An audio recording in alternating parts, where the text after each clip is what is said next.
What the hell is Saw Sports or whatever that last call was talking about? What the hell is that? Guys are from Free Love, man. What is up, Sauce Nation? It is your boy Hector Flores coming at you with another video discussing the Houston Dynamo. So for those of you who do not know, today on Sunday, September 6th, the Dynamo ended up finishing their season in Major League Soccer. And so this is going to be pretty much a recap of the season. I'm going to break down each competition that the Dynamo were a part of this year and give you guys my take, whether this was a disappointment or what it was, and give you guys my perspective on these things. But before I get going with this video, make sure you guys like this video, comment, go into the comment section, and tell me something about how you feel about the Dynamo, or you guys have questions about the Dynamo. This is the perfect time to do it, because then you obviously know you will be featured for comment of the day for my next Dynamo video. So that, just putting that out there. So please like, comment, and subscribe to Saw Sports TV, because this is the channel where you're going to get all the content on the other Houston teams, whether that's the Dynamo, the Astros, the Rockets, and some other teams here in Houston. So if you guys want that content, this is the channel to go to. So please subscribe to Saw Sports TV. But without further ado, let's get going with this video. So before I get going with this video, I'm just going to go ahead and say that the Houston Dynamo ended up beating the LA Galaxy 4-2 on the last day of the season for Decision Day. This is where the MLS, they have all the teams play at the exact same time. Kind of just make things interesting to see where the final placings are for the playoffs. Now, the LA Galaxy were in a position where they could possibly qualify for a home game in the playoffs, that being if they won against the Dynamo. And it's kind of weird because this is kind of a similar thing the Dynamo had last year against the LA Galaxy, except the LA Galaxy needed to get into the playoffs. And once again, the Dynamo played spoiler. They beat the LA Galaxy. They beat them 4-2, and ends up ruining their chances of having a playoff home game. They're actually now going to be playing on the road in the playoffs, as they are now 5th in the Western Conference. So Dynamo end up being spoilers again to the LA Galaxy. But I got to give a shout out to the crowd. I think it was more than I expected it to be, but kind of, it's one of those things where it kind of is because of Zlatan Ibrahimovic, but also this was DeMarcus Beasley's final game of his career. He did announce that he was going to be retiring this year, so obviously fans got the opportunity to give him a standing ovation. They gave out captain's armbands in honor of DeMarcus Beasley. So just congratulations for 20 years. And hopefully he can enjoy his retirement. But I just wanted to mention that game just to get some little positive flow going as we go on through this video. But let's go ahead and go into each competition that the Dynamo played this year. So the Dynamo had the opportunity to be part of the first installment of the League Cup. What essentially the League Cup is just 4 teams from the MLS take on 4 teams from Liga MX, have a tournament style competition, and they just go down all the way till there is a champion. And the championship game was in Las Vegas, so it was really interesting. But whenever you have Liga MX play against MLS, chances are the Liga MX teams are going to win, and it's just because they're more established. They have more most teams in Mexico, I'm not going to say all of them, but the big teams in Mexico do have a lot of resources as far as finances goes, because there is no cap space in Mexico like it is in the MLS, so they actually have a better opportunity of getting more players. So Dynamo ended up getting drawn with Club America, which is one of the most successful teams in Liga MX, and they played here in Houston. Which was really great was that there was a big crowd, mainly because of America. Like I said, one of the best teams in Mexico. We do have a large Mexican demographic here in Houston, so, and a lot of them are America fans, and they clearly were there, as majority of the stadium was America fans. But I gotta give credit to the Dynamo, man. Even though they lost, it went to penalties. They ended up tying 1-1, and then going to penalties 6-5. So it had to go even further than the initial 5 guys for the penalties.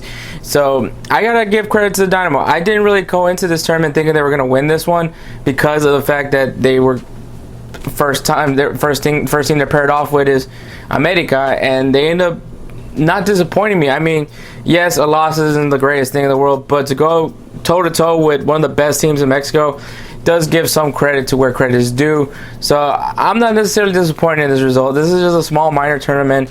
It would have been for bragging rights, some prize money, but at the same time, it didn't hurt the Dynamo in any way participating in this tournament. So I actually hope the League Cup continues, and hopefully as the Dynamo get better, they'll be able to compete better against these teams in Mexico. Alright, so the next tournament is the CONCACAF Champions League. Now, pretty much, if you guys know what the Champions League is, like in UEFA, it's pretty much the same thing except a little bit different because there is no group stages. There's just, you're right into the tournament. And the Dynamo were representing the MLS as they were the US Open Cup champions from the previous year. So they were in this tournament. They ended up beating Guastatoya from Guatemala 3-1 on aggregate, and then got paired off against Tigres, another very successful team in Liga MX. And very similar to what I said about America, I'm not necessarily disappointed in how they played against America. They lost to them 3-0 in aggregate, losing 1-0, I believe, here at BBA Stadium, which, once again, large crowd because of the fact that there is a lot of fans of Tigres here in Houston as well. And so that was the majority of the crowd was Tigres fans. So essentially, Dynamo went into 2 home games for Tigres, and they still played very well. They didn't get blown out by these teams. They held their own. It went kind of near to it was a battle for both these games. So I'm really not disappointed by the way the Dynamo performed. I kind of knew that they were gonna. This is where they were gonna go. Kind of similar to the League Cup. I knew that this was probably where they were gonna end up finishing in the tournament, and they didn't get blown out, which I am completely impressed by them. It showed a lot of their defensive discipline. They did really good. Unfortunately, it didn't necessarily continue on with the rest of their season, but it does show you some glimpse that this team does have players that can go out there and play. So, I mean, for CONCACAF Champions League, I was not very disappointed. I mean, yeah, it sucks losing, but once again, the team is just not there to be competitive in all these tournaments just yet. Alright, so we're going to talk about the US Open Cup. Obviously, they're going in as the team that won the US Open Cup the previous year. And honestly, man, my expectation wasn't really much. I was just saying, just go as far as you can. But with the big problem with the Dynamo this year, they just had a depth problem. They didn't have enough depth on their roster to really contend with all these tournaments. Yeah, if you look at their roster, they could have probably done well in the MLS, maybe. But as far as adding a League Cup tournament, adding the CONCACAF Champions League, adding the US Open Cup and the MLS all together in 1 year, it was just asking too much of your regulars. You needed to have a lot of depth, and that was just something that Dynamo did not achieve in the offseason, was bringing in depth to come help because of these tournaments. And it clearly showed as they ended up getting eliminated in the round of 16, but for the Dynamo was their second round. Obviously, this tournament goes very far as you have like the amateur teams playing against each other and all that. And so once the MLS teams got in, this was essentially their second round, and they were eliminated by Minnesota United, who actually made it to the final but lost. And the other thing that I was really disappointed of is the fact that they were up 2-0 in this game and then lost 3-2. They gave up 3 goals right after having a 2-goal lead, and that was the disappointing part. But it just shows that this team is just not deep to contend with all these tournaments as well as their league. So it was definitely something that should have been addressed, obviously, before the season started, but it wasn't, and you got the results that you got from it because of it. But to add on to it, though, I wasn't disappointed at all by this result. I mean, yeah, it's cool winning the US Open Cup, but just knowing that this team was not deep as it should have been, and I just, we were hoping that we would be contending for a playoff position in the MLS Cup. So US Open Cup wasn't necessarily like the top priority on my list, but it definitely hurt versus what happened last year, where the season was bad for the Dynamo in the MLS, but their saving grace was that they won the US Open Cup. And obviously this time it's a little bit different now because you didn't do well in the league, and now you got eliminated very early in the tournament, where you wanted the previous year. So, and that was the saving grace for the Dynamo. And I'll get a little bit more further at once I get into the MLS, which I will do right now. So this MLS season was something really weird to me because there was a lot of high hopes going into the season, and the reason why was because of the fact that you had one of the best starts your franchise has ever done ever.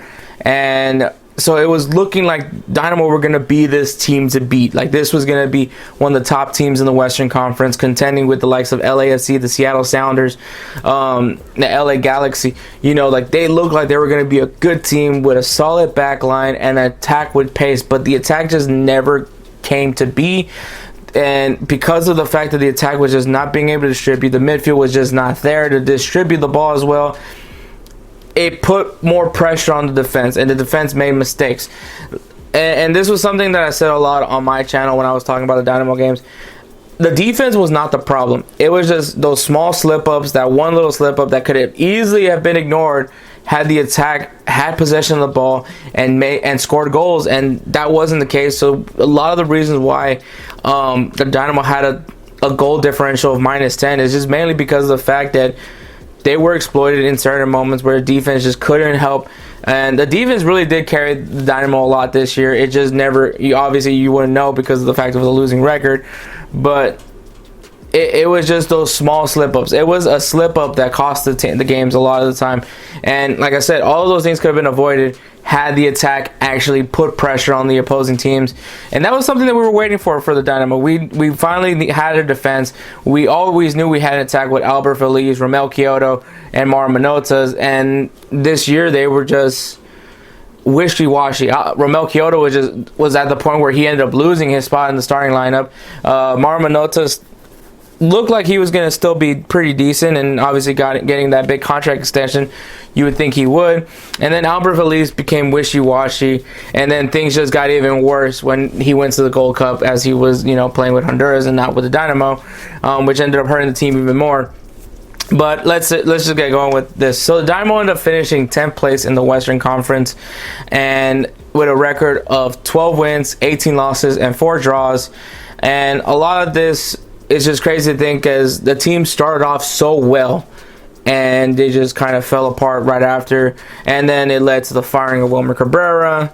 It led to fans being frustrated, which ended up leading to the creation of the DFFC, which ended up getting into the faces of the front office and ended up putting out their complaints, having them hear them out, and hopefully lead to some change. So we'll see what happens as far as the season, but it does give hope that this rebuild will be done right. And like I said, man, we'll see how that goes. But I mean, that's all I really have to talk about the MLS. So I'm just gonna go ahead and conclude this with y'all right now. So to conclude this season, it was just a lot of disappointments. There was glimpse of hope, glimpse of excitement, as you saw them playing very well against some very tough teams in Mexico, but it just never worked out. And main problems was just the depth, lack of depth that the team didn't have for all these tournaments to participate. So you were burning out a lot of your guys as far as trying to focus on the MLS. And then you get eliminated in the US Open Cup very early, which isn't necessarily a terrible thing, but you obviously would have not mind about that if the fact that they were doing well in the MLS, which they weren't. And so this year is very similar to last season, where the Dynamo just did not perform well in the league. But the only thing that's different is that they had a saving grace last year, and that was winning the U.S. Open Cup. This year they didn't have that. It made things easier when it meant to fire Wilmer Cabrera. And so now the Dynamo are looking to rebuild. Hopefully that means a lot of things, which means bring in some actual good marquee talent, open up those checkbooks, and start bringing in some players. Not only just, like, I'm not saying like bringing a bunch of big name guys and just go out and go all broke, you know what I mean? The thing I'm saying is, like, obviously address the depth issues, but bring in some guys that can come in and help build the culture for the Dynamo, something that the Dynamo hasn't had since the Dominic Kinnear era. And so this team just needs to be go all the way back down, build that foundation, and build it up to be one of the top teams in the MLS that many of the fans have felt about the Dynamo for a long time. If I had to say anything, man, I just think hopefully this leads to something. If not, it's just you're gonna have the same issues, poor attendance. You're gonna have all those problems. It's gonna still continue if you don't make changes, and I think that it's gonna be up to the front office staff to make these moves and make the fans happy, so that way BBA Stadium does go back to being a fuller stadium. The fans are make it a place where it's hard to play in once again. So hopefully those things happen. Thanks for you guys watching this video. Make sure that you do like, comment, and subscribe. Make sure you guys go into the comment section. Either you put a question about Dynamo or put something interesting to talk about, and you'll be featured for comment of the day in my next Dynamo video. So with all that further ado, man, I'm just gonna chuck up a deuce. Y'all stay saucy and get ready for comment of the day. Alright, so the comment of the day for this one is actually going to be the same person that commented on the last comment of the day, which is Wesley Joyner. The only reason why I didn't use Footballer 503's comment is just because it's about El Salvador, and I want to make sure that I keep talking about the Houston Dynamo and not the national team. So if you guys do want to be featured for comment of the day, please put something out there that at least, if there's going to be a question, have something to do with the Houston Dynamo, or just something that's worth noting. But the comment of the day, like I said, is from Wesley Joyner, and it says, "Thanks for the shout out, Hector. It's cool to see my comment made a cameo appearance in the video." And look, and I mean, honestly, man, no thank you, man. Like, honestly, making videos for the Dynamo is honestly like a real big iffy thing when I was thinking about it for Soft Sports TV, and it's mainly because I just don't think there's a lot of people that are very interested in the Dynamo, and it clearly shows. But it's when you have members of Sauce Nation that do have interest in the Houston Dynamo, and like you, and go into the comments and asking, actually liking the video and all of that. It just makes it easier for me to continue pushing out content, knowing that there is somebody that is appreciative of these Dynamo videos. And so, like I said, guys, man, all you guys have to do is just comment on this video, and you probably be featured in the next video. So just make sure it's a question about the Houston Dynamo. If it's gonna be a question, it has to be about the Houston Dynamo. Or if you just have a comment or just something that's gonna catch my attention, that's all you really have to do. So Footballer 503, even though I didn't mention you, it's just because it's just not about the Dynamo. And I can talk about El Salvador as much as I love, but it just, this is soft sports. We're talking about Houston sports only, man. So that's all I really got, man. But other than that, man, thank you guys for commenting. Make sure you guys get into that comment section. Please like and subscribe. Chucking up a deuce. Y'all stay saucy.